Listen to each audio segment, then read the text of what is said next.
Katie Brooks stood at the window of her small room looking out at the stars. She had been at the Intergalactic Military Academy for 3 months now, but the view still took her breath away. The academy was built on a huge space station called Kepler Station. It floated in the darkness between planets far from any sun. She pressed her face against the cold glass and watched ships coming and going. Most of them carried cadets from different worlds and different species. Katie was one of only 50 humans at the academy. There were over 2,000 students in total. Katie came from a small town in Texas. Her father was a Marine, and so was her grandfather. They had taught her that service meant something important. When Earth joined the Great Alliance 5 years ago, Katie knew she wanted to be part of it. She wanted to prove that humans belonged among the stars. The alarm buzzer rang through her room. Time for morning formation. Katie grabbed her uniform jacket and ran out into the hallway. Other cadets were rushing to get ready too. She saw Clax, a tall blue-skinned Altarian who was her roommate's friend. He nodded at her as they walked together toward the main hall. The main hall was enormous. It could hold all 2,000 cadets easily. Katie found her place in the human section and stood at attention. Around her, she could see cadets from dozens of different worlds. Some looked almost human, like the Altarians with their blue skin and silver eyes. Others were very different, like the Zathari with their 6 arms and crystal-like skin that glowed softly in the light. General Vextar walked onto the stage. He was huge, even for a Zalonian. His people were known throughout the galaxy as the best warriors. They had 4 arms and skin that looked like natural armor. Vextar was nearly 8 feet tall, and his voice boomed across the hall without needing any microphone. "Cadets," he said, "today begins week 14 of your training. Some of you have shown promise. Others have shown weakness. The Alliance needs warriors, not children playing at war."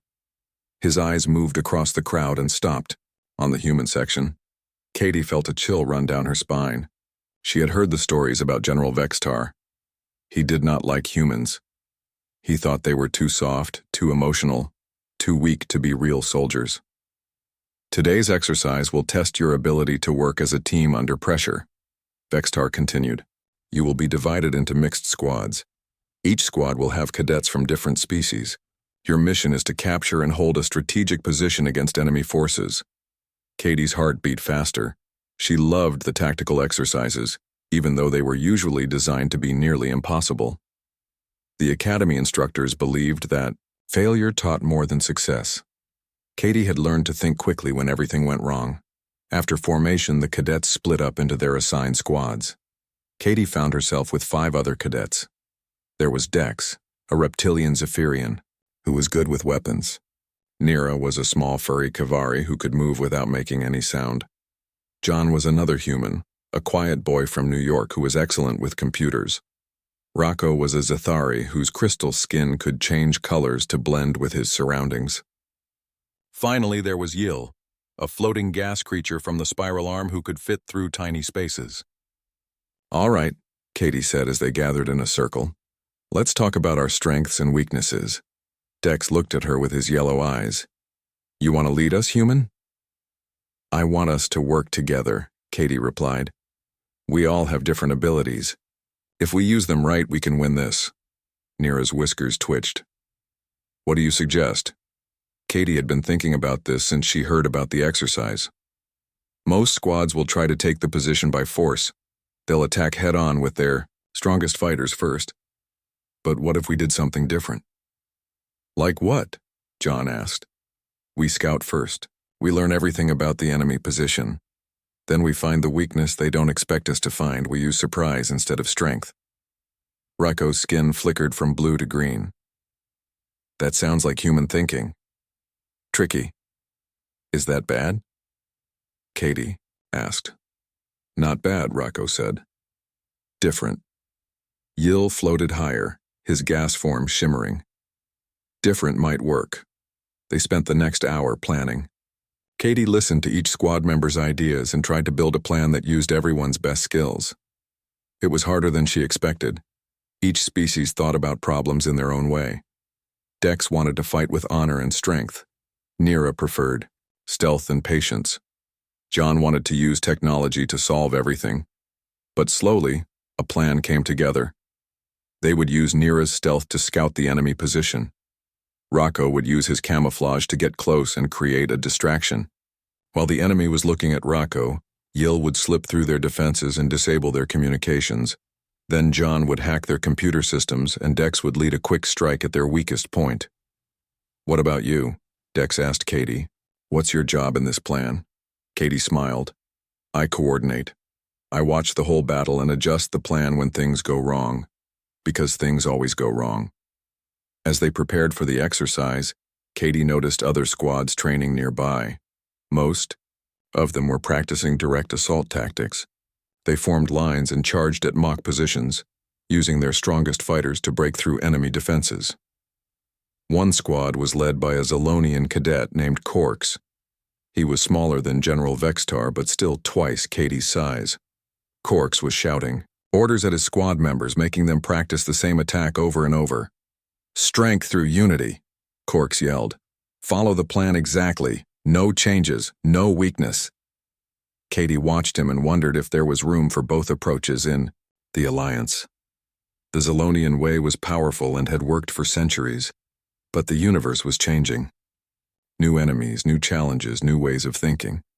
Maybe that was why humans had been invited to join the Alliance. Not because they were the strongest or the smartest, but because they thought differently.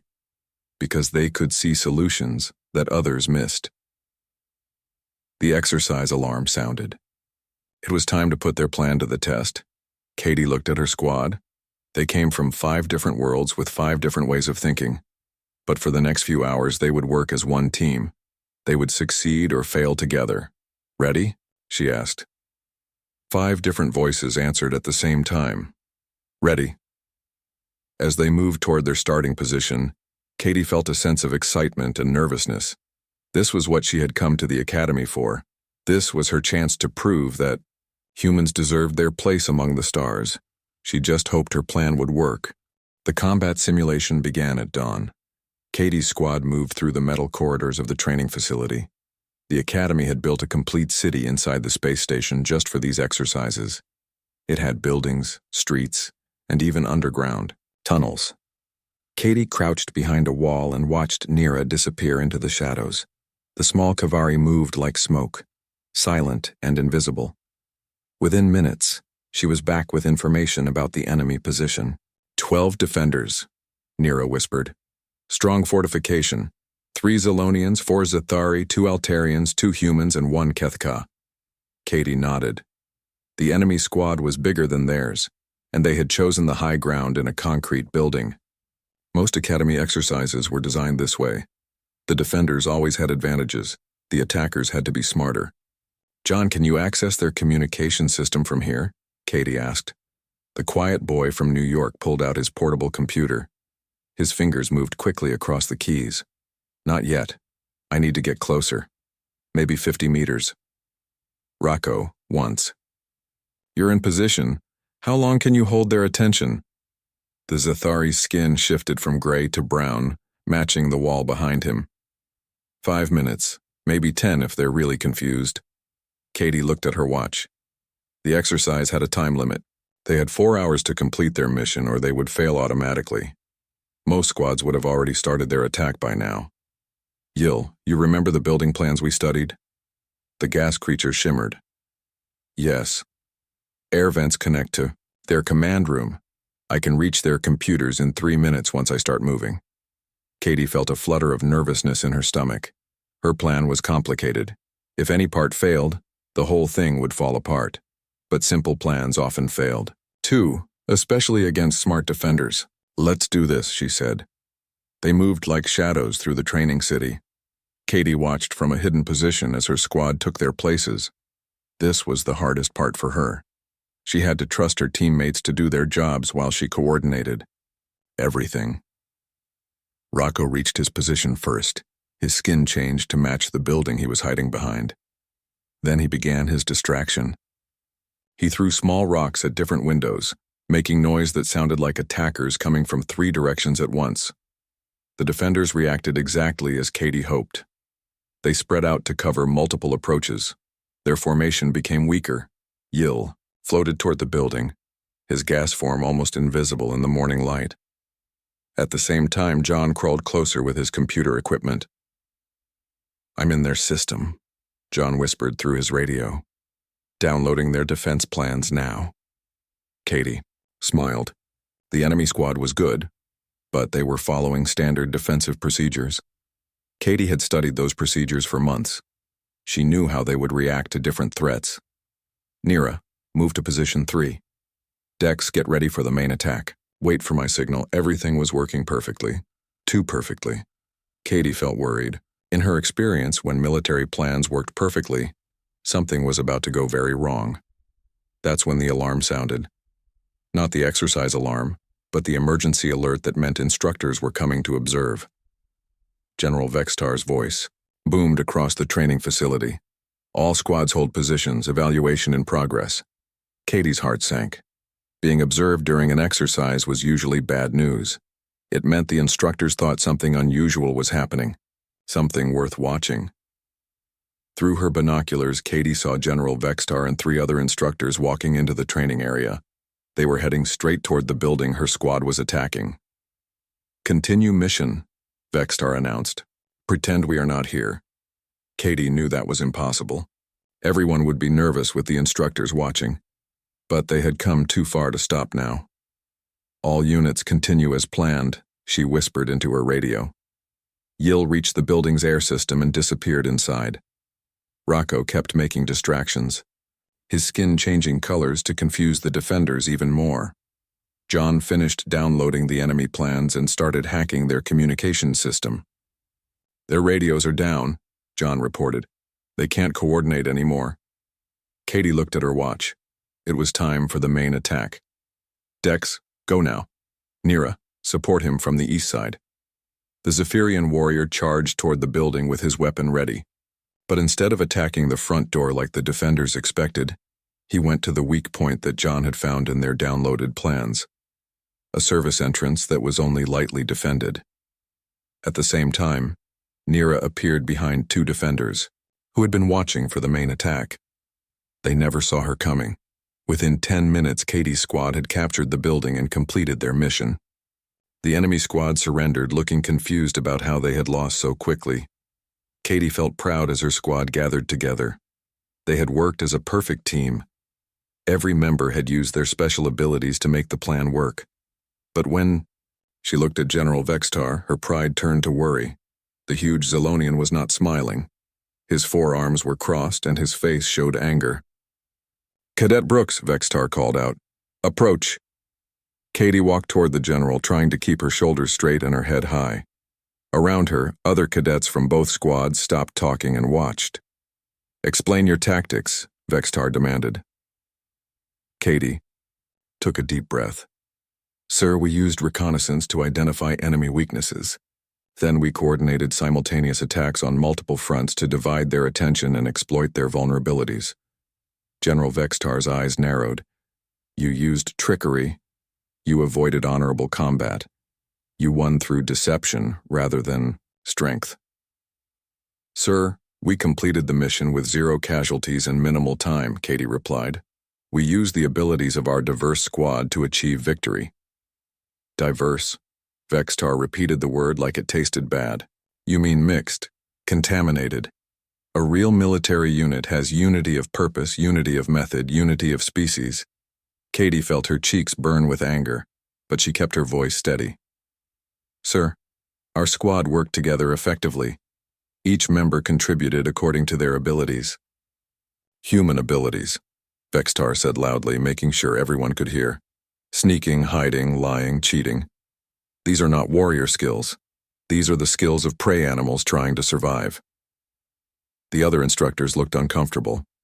Even some of the alien cadets seemed shocked by Vextar's harsh words. But Katie noticed that some of the Zilonian cadets were nodding in agreement. "Sir, tactical flexibility has always been important in military operations," Katie said, remembering her father's lessons about military history. "Flexibility," Vextar laughed, but it was not a happy sound. "Another human word for weakness. A warrior stands and fights. A warrior uses strength and honor. A warrior does not hide like a coward. Katie felt something hot and angry rising in her chest. She wanted to argue, to defend herself and her squad, but she knew that would only make things worse. "Sir, yes, sir," she said instead. General Vextar stared at her for a long moment. Then he turned to address all the cadets who had gathered to watch. "Let this be a lesson," he announced. "Victory without honor is not victory at all. Strength without courage is not strength at all. Some species understand this, others do not." His eyes found Katie again. Dismissed. As the instructors walked away, Katie's squad gathered around her. They looked confused and angry. "That was not fair," Nira said, her whiskers twitching with emotion.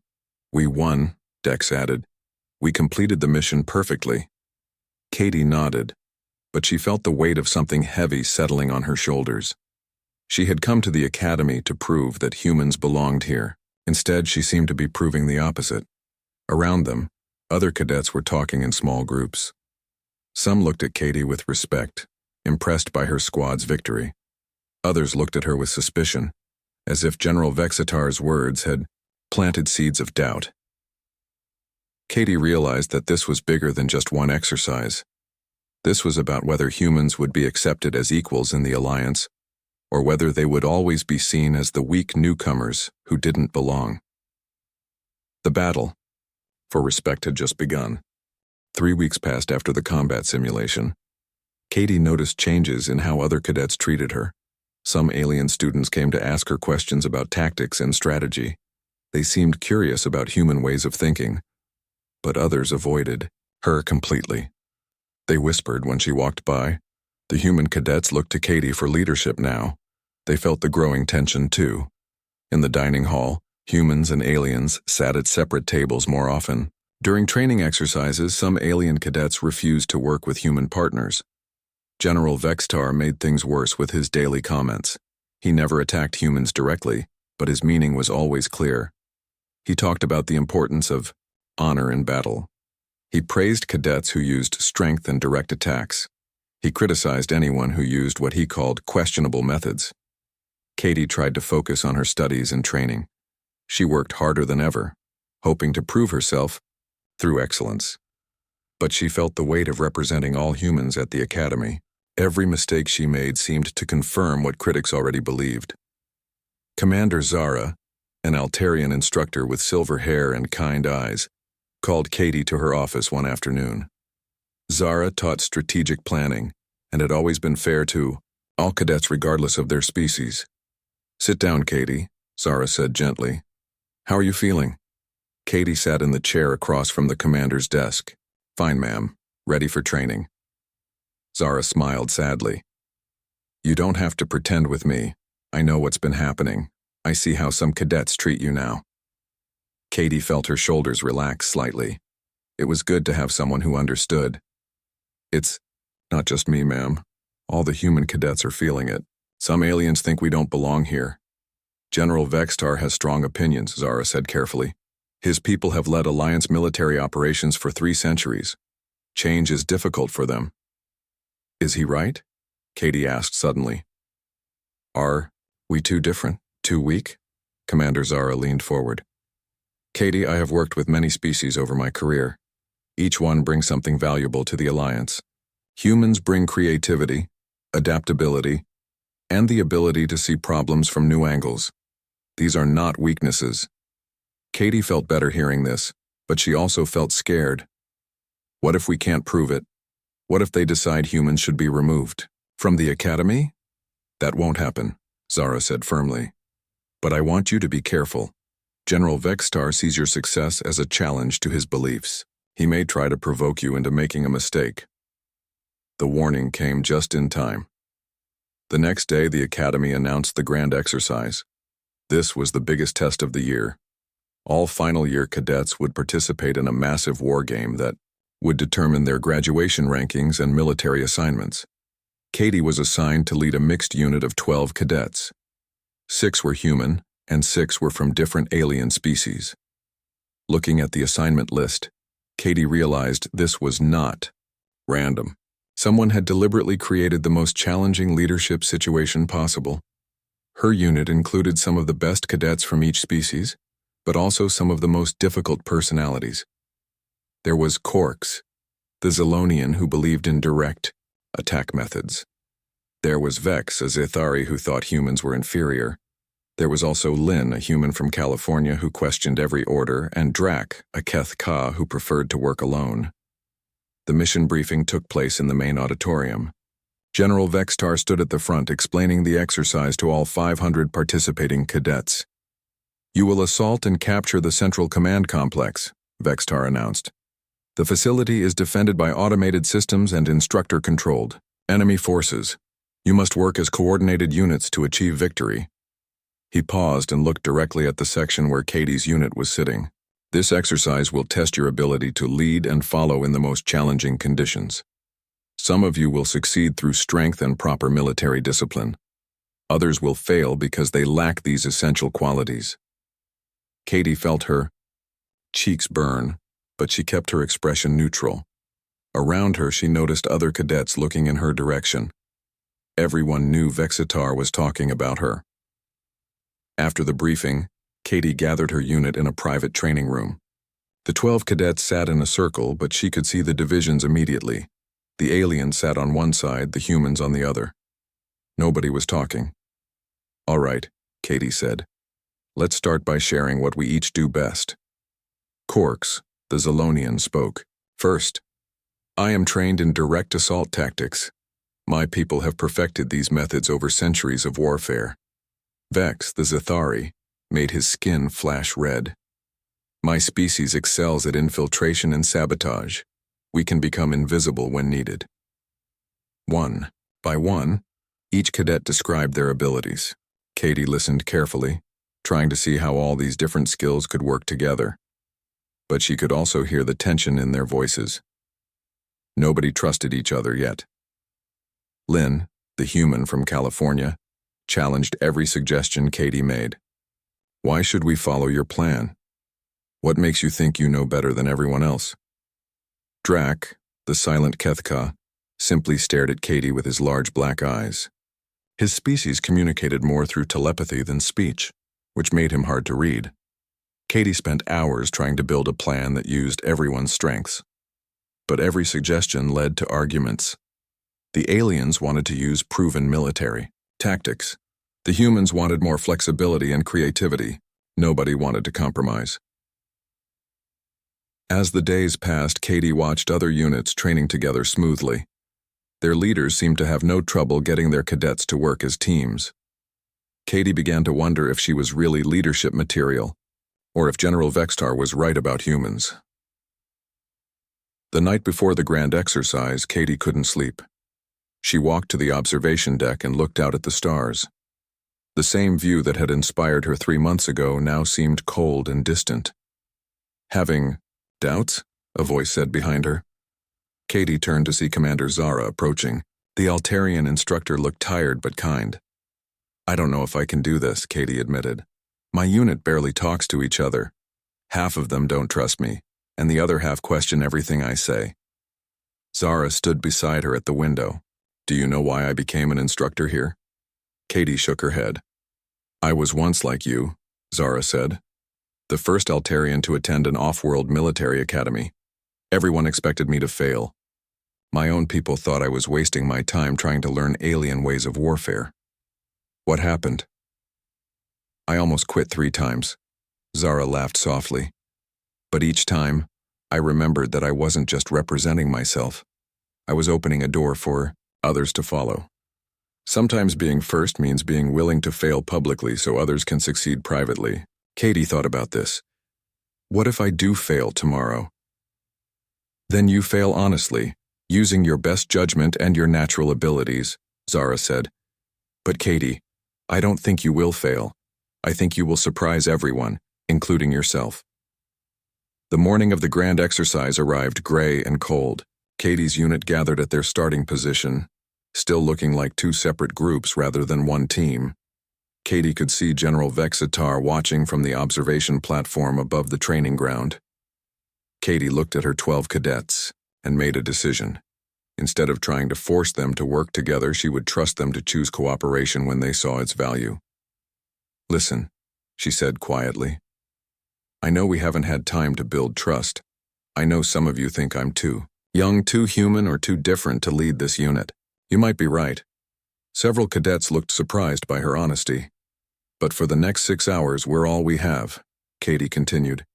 "The mission is bigger than our personal problems. We can argue about who's right after we win." Corks, the big Zolonian, studied her with his yellow eyes. "What do you propose?" Katie pulled out her tactical plan. "I propose we stop trying to be one team and start being 12 specialists who happen to be working toward the same goal. Each of you knows your job better than I do. I'm not going to micromanage you. I'm going to coordinate you." For the first time since the unit formed, everyone was paying attention. "We go in fast, we hit hard, and we adapt when things go wrong." "Because things will go wrong," Katie said. "Anyone have objections?" Silence. "Then let's go win this thing." The exercise. Alarm sounded. It was time to prove what humans could do when everything was at stake. The grand exercise began with explosions echoing through the training complex.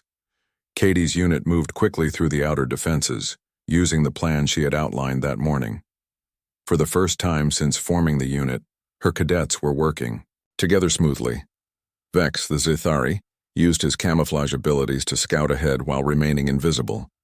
Corks, the Zolonian, led the direct assault team with 3 other strong fighters. The human cadets worked in pairs, using their flexibility to solve problems that came up unexpectedly. Katie coordinated everything from a mobile command position, staying in radio contact with all her team members. When the automated defense systems activated, she quickly adjusted the plan to avoid the heaviest fighting. "Drac, can you disable that security tower?" she asked the silent Kethka. The alien nodded and moved like a shadow toward the tower. Within minutes, the defensive guns stopped firing. "Lynn, take your team through the gap Drac just created," Katie ordered. The human from California, who had questioned every decision during training, now followed Katie's orders without hesitation. The unit was finally working as one team. They reached the central command complex faster than any other unit in the exercise. Katie's unconventional approach had worked perfectly. Instead of fighting through the main defenses like everyone expected, they had found weak points and exploited them systematically. The final assault on the command building required perfect timing. Katie positioned her cadets at 6 different entry points, then coordinated a simultaneous attack that overwhelmed the defenders completely. "Mission accomplished," Katie reported into her radio as her unit captured the command center. Cheers erupted from her cadets. Humans and aliens celebrated together, finally united by their shared success. Katie felt a rush of pride and relief. They had not just completed the mission, they had done it better than anyone expected. But their celebration was interrupted by the arrival of General Vextar and the other exercise observers. The huge Zolonian walked into the command center with his forearms crossed and his face showing no emotion. "Impressive time," Vextar said coldly. "Explain your methods." Katie straightened her shoulders and began describing the tactical decisions that had led to victory. She explained how she had used each cadet's special abilities, how they had avoided unnecessary fighting, and how they had adapted when the original plan needed changes. "We succeeded because we worked as a diverse team," Katie concluded. "Each species brought something valuable to the mission." General Vextar's eyes narrowed. "You succeeded because you avoided honorable combat. You used deception and trickery instead of facing your enemies directly. Sir, we completed the objective with 0 casualties in minimum time." Katie replied. "We used smart tactics to achieve victory efficiently."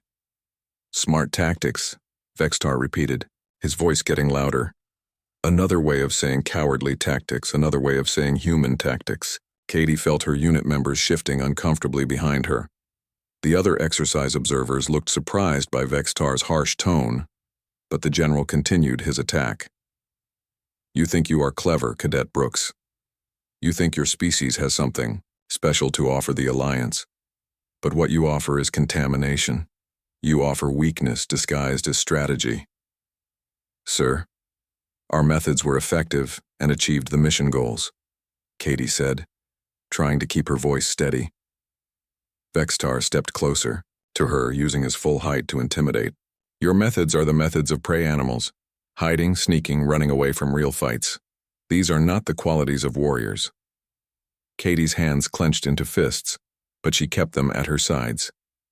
Sir, tactical flexibility has been important in military history across many species. Military history? Vextar laughed harshly.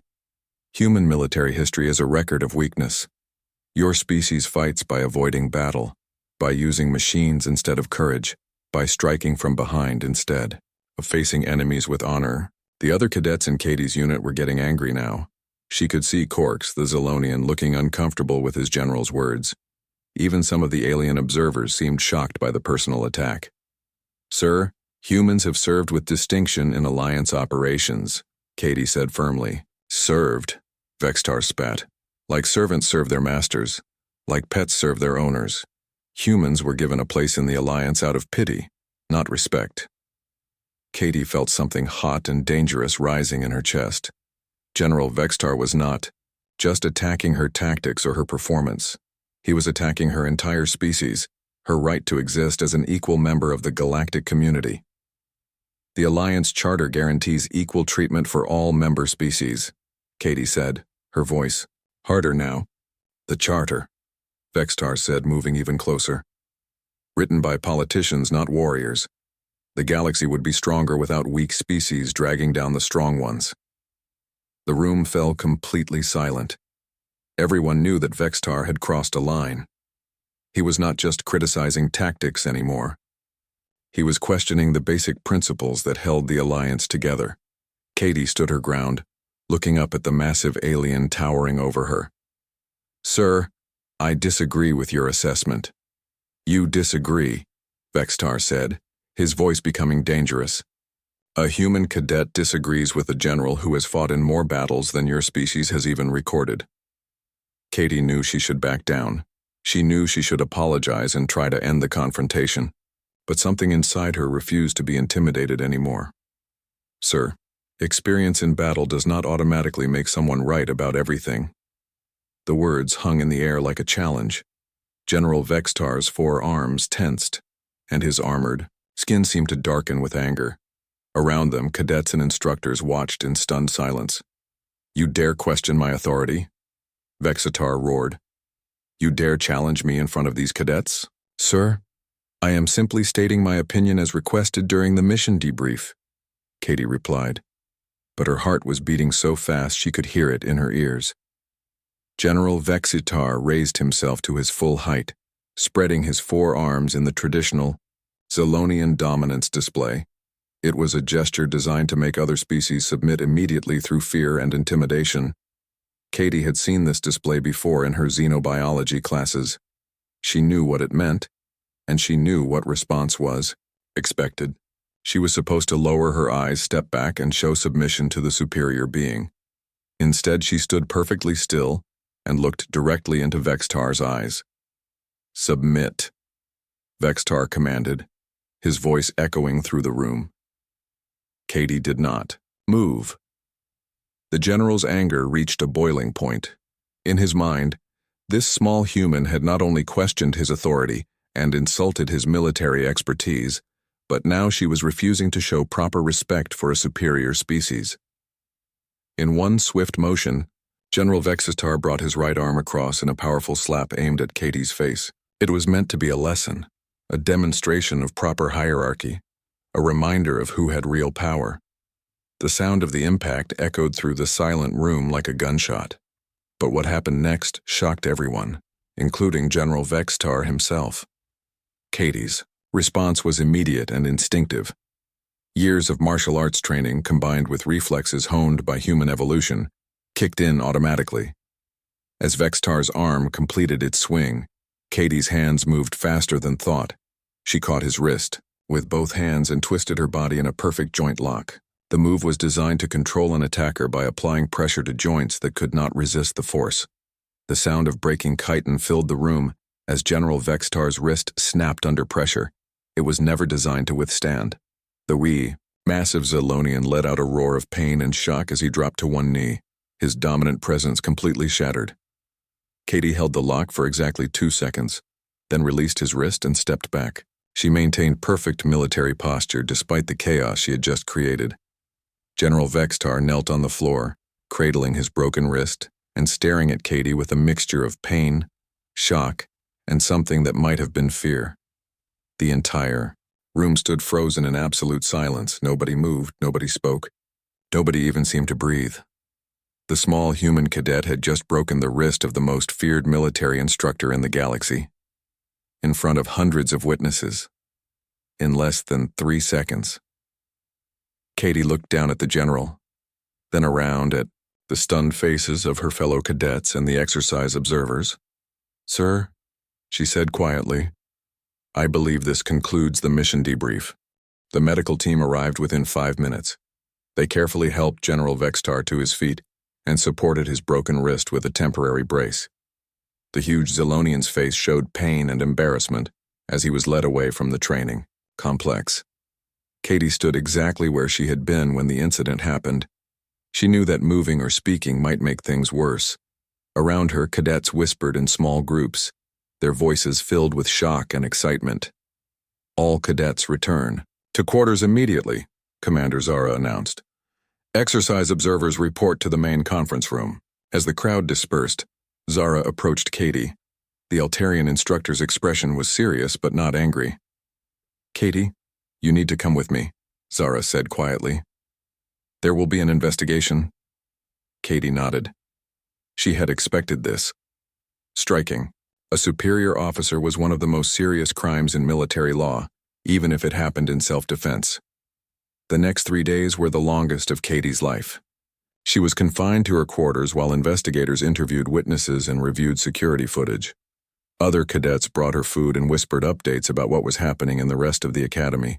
The news had spread quickly through the entire station. Everyone knew that a human cadet had broken General Vextar's wrist. Some cadets thought Katie was a hero. Others thought she should be expelled immediately.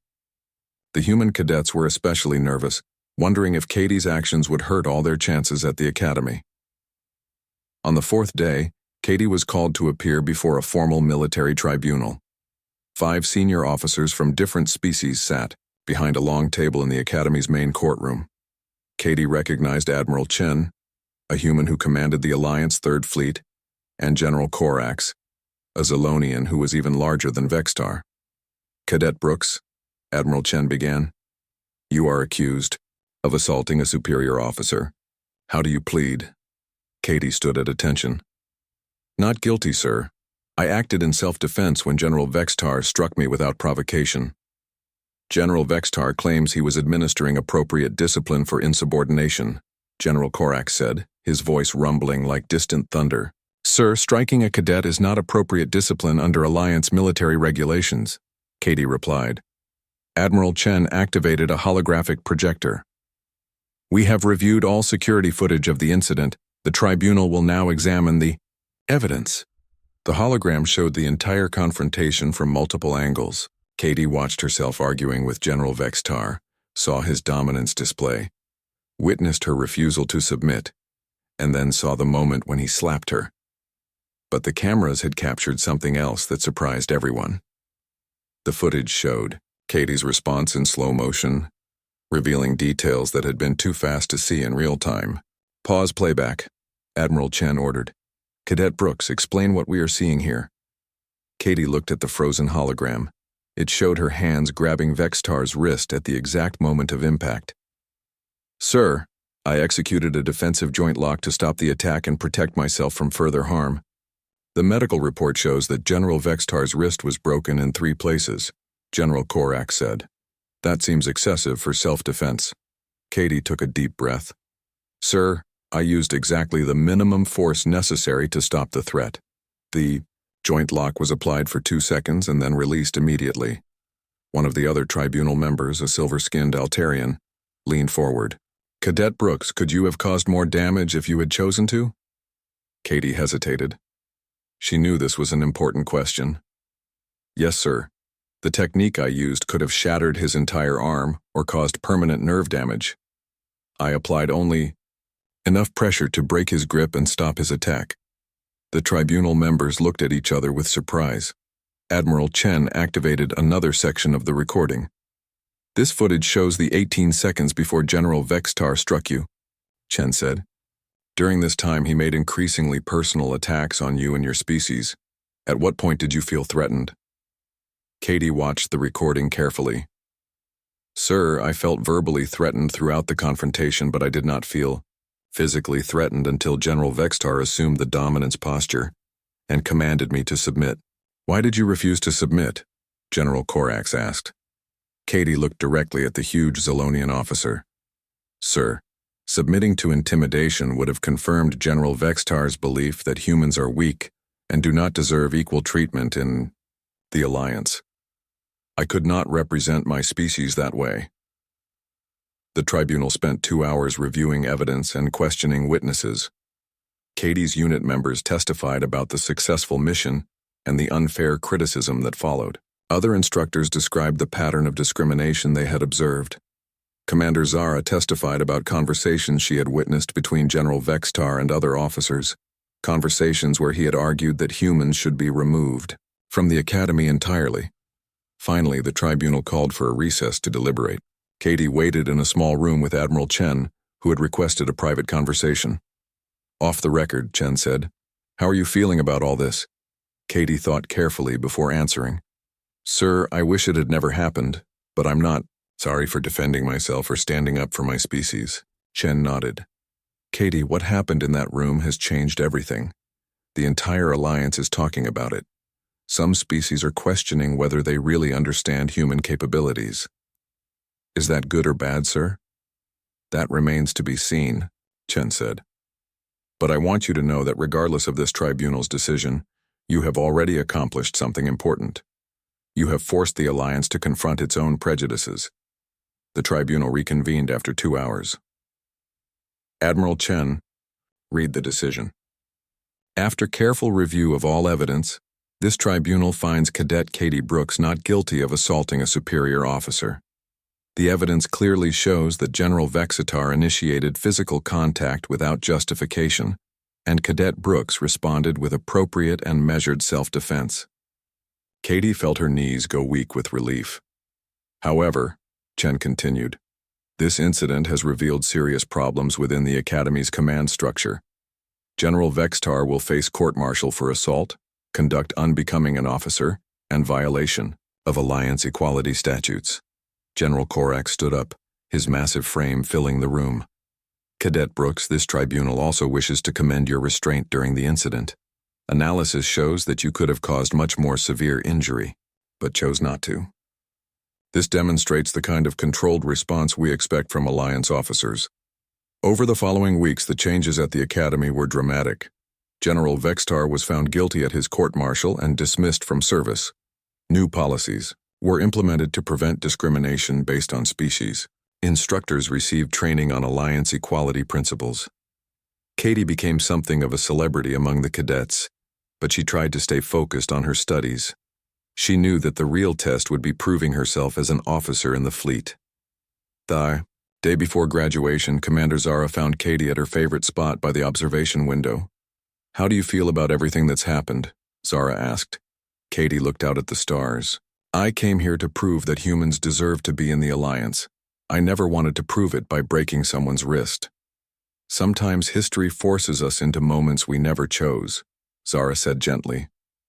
"What matters is how we handle those moments." Katie nodded. "I just hope other humans won't have to face what I faced." "They won't," Zara assured her. "You made sure of that." At graduation, Katie stood with her class as they received their commissions as Alliance officers. Admiral Chen personally presented her with the rank of lieutenant and her assignment to the exploration vessel Nova Dawn. As she shook the Admiral's hand, he leaned close and whispered, "The galaxy is watching to see what humans can accomplish. Lieutenant, show them." Katie smiled and looked out at her fellow graduates. Humans and aliens stood together, equal partners in the Alliance's future. The battle for acceptance was over. The real work of proving human worth was just beginning. 6 months later, Lieutenant Katie Brooks stood on the bridge of the Nova Dawn, as it approached an unexplored star system. Her tactical innovations had already saved 3 colonies and helped establish peaceful contact with 2 new species.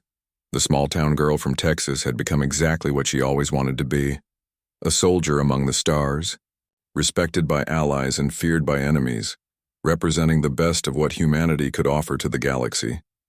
And somewhere in Alliance space, young cadets of every species learned about the day a human cadet refused to submit to intimidation and changed the course of galactic history forever.